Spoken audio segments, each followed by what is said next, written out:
Hello, welcome to Pecan Corner. I'm Tina, and today I'm going to pot up into their little seedling pots some seeds that I've been sprouting, tomato seeds and pepper seeds. Those of you that may have seen my earlier video, I have taken it down. I had one. I bought a seed mat this year, and I tried using it instead of my overhead lights to sprout my tomato and pepper seeds. And it obviously it might be fine to use under seedling pots where the seeds are up here and the pepper mat and the heating mat is way down here, a couple of inches below it. But for the way I do it, that heat mat was way too hot, obviously, because things just didn't sprout. And I had, I think I had 3 or 4 seeds out of a couple of hundred that sprouted. So I've taken that down because that was bad advice, and so I redid them, and I had to go with new seeds in my little baggies and wet paper towels. I reuse my baggies every year, so you can see I've written all over them. This year I numbered all the varieties, and I've got a master list that I'll use every year with the same numbers for each variety. And so I was able to write that on each piece of paper towel and do them that way. So I have a bunch of them that have sprouted, and I'm fixing to put them potted up. I took the other thing I did is I had tried putting using in stickers on toothpicks to label each of these little pots, because I'm using Jiffy pots this year, so I can't really write on them. And this was great, but it needs a piece of tape over it to hold it in place, because otherwise the humidity is just too high and they start coming loose. And you need to use also either a pencil or ballpoint ink, something that won't run when the humidity gets on it. So now I'm going to go over here and I'm going to take these out and put them into their little pots. It's a little coolish outside today, and it's also rainy, so I'm having to work in the house. I couldn't take these outside to do this. So I've just got my little Jiffy pots all moistened here, and they've all swelled up. And so what I'm going to do is just drop the seeds down into them. I've got my tweezers. You can also use chopsticks if you're good at those. And I've got my little labels already made up, and I had them sorted out, and now I've got them in a jumble again. So, and of course, having my old eyes, I've got my magnifier so I can see what I'm what I'm doing here. So I'm going to look at my peppers first here, because those are the ones I had the hardest time with. So let's see what we've got going. All right. Number 12P is, what I did is I created a permanent list of my pepper varieties, and I can just add to it. Same thing with my tomatoes. So number 12 is one called Ashe County, North Carolina pimento. Let's see if it's sprouted yet. I got this in a trade. And no sprout yet. Let's see, I picked up one that was. Let me find that one so I can do those real quick. There we go. There's one. Okay, 4P.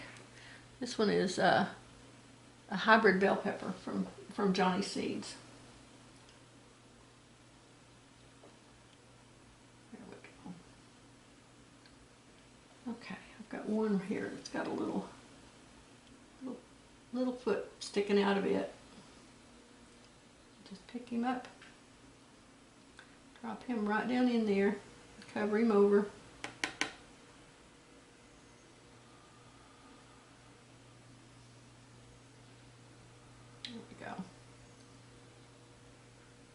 I'm going to put 2 into each little pot because I don't have enough pots for all of them. And that way, if one of them doesn't, I'll pick the strongest one if they both survive. Okay, now that's number 4. So let me lay that aside and pick up there's a number 4 label. Just stick that down in there, find the other one.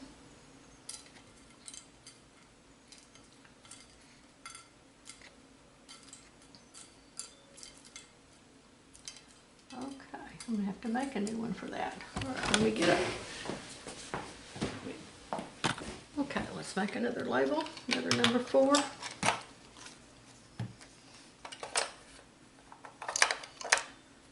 Get your toothpick. And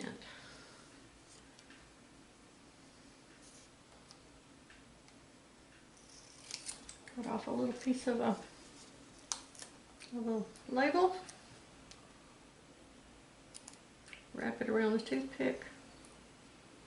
Label it. You don't have to put a P on it because I know what that is, but I'll put one just in case. And then I'm going to put a piece of tape around it to hold it in place. I'm going to label both sides. I'm going to write it on both sides so that no matter what I'm looking at, I'll be able to see it. Many of them I just put in one pepper, but with bell peppers, of course, I want enough to be able to can and freeze some. All right, now let's find another one. Okay, this time I've got some tomatoes. There we go. This is tomato number 5, which is Bosky Blue Bumblebee, which I got in a trade on a tomato forum. Oh yes, my goodness. All 3 of them have got nice little shoots in them. So I'm just going to use my tweezers and I'm going to hold on to the little seed coat. And I'm going to drop each one down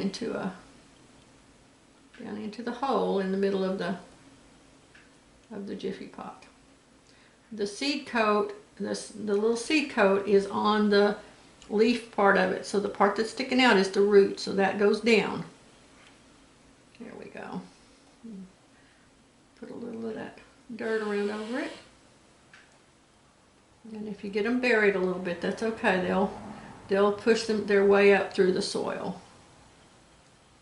All right, there we go. Okay, now then I'm going to put my labels on these. And then I'll come back in a little while when I'm done. Okay, I got the ones that had sprouted into their little Jiffy pots. And I've got their labels on them. And now I'm just going to cover them loosely with plastic wrap. I watered them again, so they'll be pretty nicely, the peat pots will be pretty nicely saturated. I don't want those peat pots to dry out. And so now I'm just covering them with plastic wrap to help keep the moisture in them. And then the light from this is just regular, you can even just use regular bulbs. I think this is a daylight bulb, but you can just use regular fluorescent bulbs. And this is the El Cheapo cheapest fixture that Home Depot sells. I think it was $5 or $8 or something ridiculous like that when I bought it, but it's been a few years since I bought it, so they may have gone up since then. I hang it from chains from the ceiling.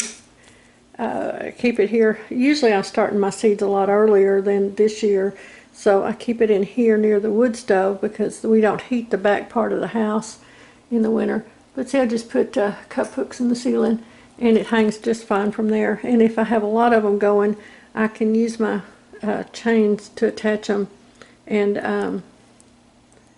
I can use my chains to attach them and have 2 of them side by side. So, all right, there we go. That's how I'm getting my seeds going, and hopefully they'll grow this time. I've had fits with them this year. Usually they're just beautiful, but for some reason this year they've not done well. And so this is my second attempt, and we'll see how these go. If they grow up big, I'll show them to you again in a couple of weeks. All right, bye.